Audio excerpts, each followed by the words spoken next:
Eu quero ver. A luta se fortalecer. Eu quero ver. A mudança acontecer. Eu quero ver. Como será afinal quando o povo descer o morro e não for carnaval? Olá, bom dia! Está no ar o programa Eu Quero Ver. Lembrando que você também pode nos acompanhar pela internet no www.youtube.com/euquerovercut.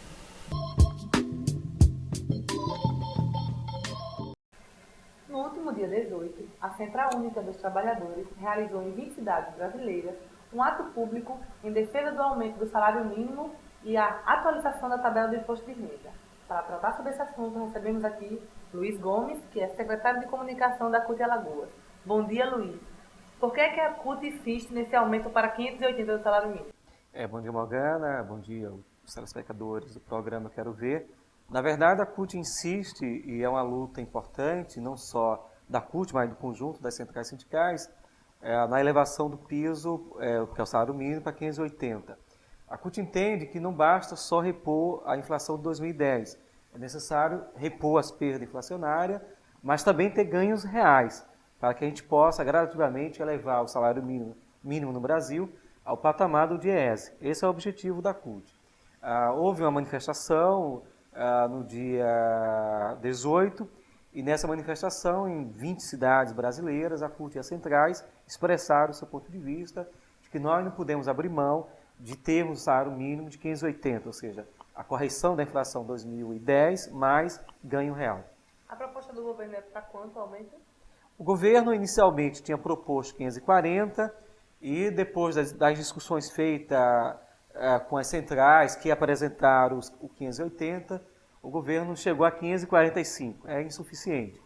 Nós entendemos que 580 é o mínimo que pode ser concedido de reajuste ao salário mínimo, então não dá para abrir mão disso. A CUT vai continuar insistindo, né? Nós achamos que a pauta dos que venceram as eleições de 2010, portanto, o conjunto da classe trabalhadora, é a pauta que tem que ser colocada em discussão e não a pauta dos derrotados, dos privatistas, daqueles que acham que o país só cresce se houver arroz salarial. Muito pelo contrário, o país cresceu nesse período exatamente porque houve uma melhor distribuição de renda. E o salário mínimo é uma forma de distribuição de renda, né? Ou seja, de criar um mercado consumidor importante, enfim. Não há como ter desenvolvimento sem igualdade. Então a gente quer o desenvolvimento social, econômico, mas a gente quer também que haja mais igualdade, mais distribuição de renda. Portanto, o mínimo que as centrais aceitam nessa negociação com o governo, com o novo governo da presidenta Dilma, é de R$580.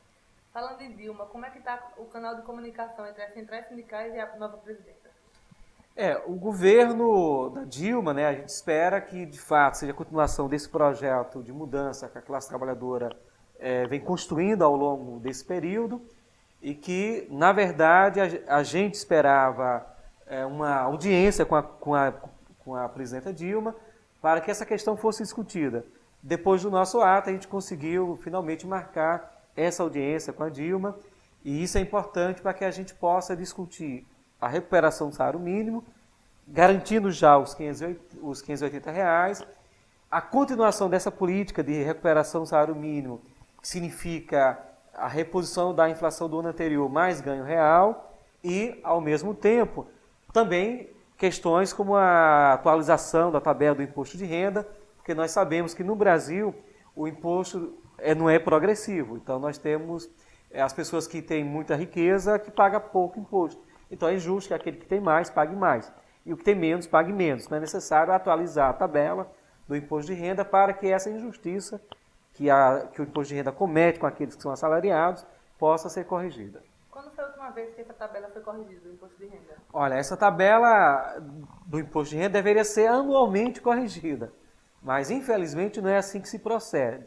Ou seja, a cada ano, à medida que você tem e é natural que os índices se atualizem, não só do salário, mas outros índices são atualizados, o governo mesmo atualiza os seus índices com relação às tarifas, né, que não deveria, em tese, estar atualizando todo ano, mas ele atualiza, portanto, a necessária recomposição salarial tem que existir. Então, se os índices são anualmente revistos, então por que não se revê anualmente as alíquotas do imposto de renda? Então, a gente entende que isso é uma injustiça, essa injustiça é cometida em particular com os assalariados, com aqueles que precisam, porque o imposto de renda é retido na fonte, então os assalariados, em particular os setores médios, profissionais liberais, servidores públicos, e aqueles que têm um salário um pouco maior, o imposto de renda é retido na fonte e não é atualizado anualmente, então passa-se anos.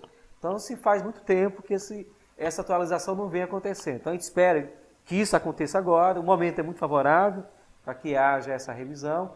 Nós estamos discutindo isso com o governo, a CUT vem discutindo, e a gente espera que nessa audiência com a Dilma a gente possa, esses dois pontos, avançar muito, tanto a questão do salário mínimo, como a questão da atualização da tabela do imposto de renda. É claro que nós temos uma quantidade imensa de reivindicações que nós também vamos apresentar, mas centralmente a conversa está sendo preparada com a CUT e as centrais, e a presidenta Dilma, em cima desses pontos, o reajuste do mínimo para pelo menos 580 e a atualização do índice da tabela do imposto de renda. Então, dia 26 de janeiro, próximo dia 26, a Central Única dos Trabalhadores vai ter uma reunião com o secretário-geral da Presidência da República. O que é que o trabalhador pode e deve esperar da Central Única dos Trabalhadores nessa reunião? Os trabalhadores podem esperar a combatividade que a CUT sempre teve e tem nessas questões, de colocar claramente a posição da classe trabalhadora, que é de não aceitar nenhum reajuste inferior a 580. E, ao mesmo tempo, a exigência que a CUT leva também da atualização da tabela do imposto de renda. É bom que se diga também nessa questão do imposto no Brasil, que é necessário, sim, avançar para uma reforma tributária que isente que não têm rendimento ou têm pouco rendimento e, de fato, aqueles que são assalariados paguem menos e de fato, cobre-se daqueles que têm grandes fortunas, grandes riquezas. Nós temos no Brasil uma nova gama, uma nova leva de milionários e até bilionários. Então, essas pessoas têm que pagar imposto para que a sociedade, possa, obviamente, ter mais recursos a dispor para os serviços públicos que são necessários à maioria da população, onde muitos não têm até renda, enfim. Então, a forma de divisão de renda também há uma reforma tributária que, de fato, retira os que têm muitos para que aqueles que têm pouco possam ter acesso a bens necessários à sua existência. Luiz Gomes, secretário de Comunicação da CUT Alagoas, eu quero agradecer sua participação aqui no Eu Quero Ver e torcer para que vocês conquistem seus objetivos e que nós, brasileiros, a grande maioria que paga tanto imposto, possa pagar menos imposto de renda a partir de 2011, quem sabe. É isso, a gente espera que a reunião de dia 26 seja positiva, porque o ano está só começando e esse ano deve ser um ano de grandes lutas e a CUT está na linha de frente, vai estar na linha de frente certamente, puxando, mobilizando e organizando essas lutas. Hoje no quadro Eu Quero Ver Cultura, Pablo Gomes entrevista mais um ator alagoano.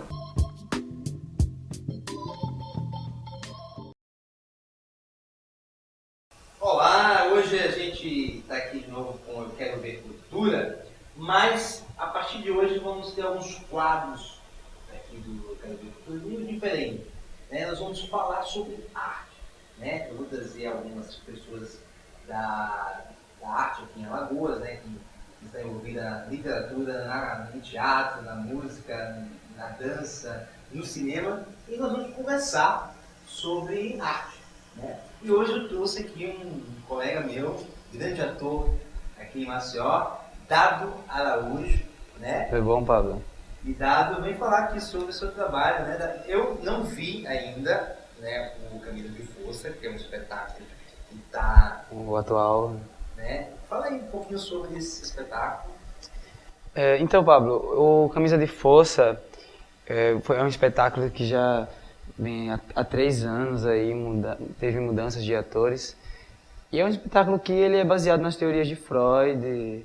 E o texto é de Anderson Serpa, a companhia Muro Imaginário, que a companhia se chama. Essa companhia você participa, não sei se você faz parte. Isso, faço parte até hoje, E... Mas o espetáculo não está, no momento, não está sendo apresentado, não, Não, a gente está só se preparando para os próximos festivais, já participamos do festival de Curitiba, que é o festival o Fringe, e o festival o Profest Teatro de lá de Minas Gerais, com esse espetáculo, Minha Camisa de Força. Minha Camisa de Força. Isso. E você também faz cinema, Isso. Faz cinema também, como foi a sua experiência aí com o cinema? É- Você participou do filme meu, né? Participou do filme lá. Em breve vocês vão ver aí o filme aqui também no programa. Mas me diz aqui a sua experiência assim. Você fez outros filmes também, né? Isso, fiz, mas não foram tantas, mas né, já tenho uma boa experiência. Qual é a sua experiência? São mais com curtas-metragens. Isso, curtas-metragens. Participei com o Andrei Mello, o filme de Andrei Mello. Primeiro veio Pomo, né? Que foi um filme Sobre o bem... quê? Era um filme polêmico, mas assim que foi lançado... Não, assim que foi lançado no blog dele, foi publicado no YouTube, tivemos várias críticas, assim, muitas pessoas mesmo falando muito, sabe? E é um filme que mostra sobre o amor platônico entre dois caras. Ah, tem uma... Mas na verdade não são entre os dois caras, é entre um cara ao outro e o outro é um desconhecido e nem imagina que isso está acontecendo. E o final é trágico, né? Não vou contar o final. E você também fez o Expresso, né? Expresso. Eu vi o filme Expresso. Uhum. Vou chamar o diretor do filme Expresso aqui semana que vem. E ele deve mostrar aí algumas partes do filme. Conta um pouquinho sobre o Expresso. Expresso, o diretor ele tentou mostrar no filme um pouco a história, um fato que já aconteceu com ele. Isso, com o diretor. E foi exatamente assim uma história de adolescentes, aventuras de adolescentes em drogas e farras e festas. Certo. Não. E agora me diz uma coisa, você, além do cinema e do teatro, você também tem experiência com arte circense, é isso? Artes e ciências, Artes e isso. ciências. Isso. É que quando eu participei do grupo Bunda Canastra, que foi em 2007 quando eu entrei no grupo, é um grupo performático daqui de Maceió, que tem a liderança do Tiago Souza. Então, antes de entrar, assim, acho que nos meus 15 ou 14 anos, eu aprendi a cuspir fogo. Quando eu aprendi a cuspir fogo com Ana Cristina, que foi ela que... ela não me ensinou as técnicas, porque né, ela não cospe fogo, mas sabe aquela pessoa que vai, empurra você e fui e aprendi, né, graças aos trabalhos de colégio, no tempo de uns 15 anos. Então comecei a trabalhar com arte circense a partir de quando comecei a cuspir fogo, com o grupo Bunda Canastra também, que passamos de raves e viajamos para o Rio de Janeiro, né, com uma performance. Okay. Pois é, então aí já começando com essa maratona aí falando sobre arte, aqui com o Dado Araújo, que é o nosso primeiro entrevistado nessa maratona aí de arte. Então, fiquem ligados e pode falar o seu contato aí se alguém quiser. Isso, quem quiser conhecer mais um pouco do meu trabalho, no YouTube eu tenho o meu canal, que é Dado Araújo, é só pôr Dado Araújo no YouTube, ou no Google, sei lá. E meu blog é dadoatordoado.blogspot.com. Está escrito aqui na tela. Isso. Okay, muito obrigado, Dado. Prazer. Prazerzão. E amanhã temos mais entrevista falando sobre arte. Até mais.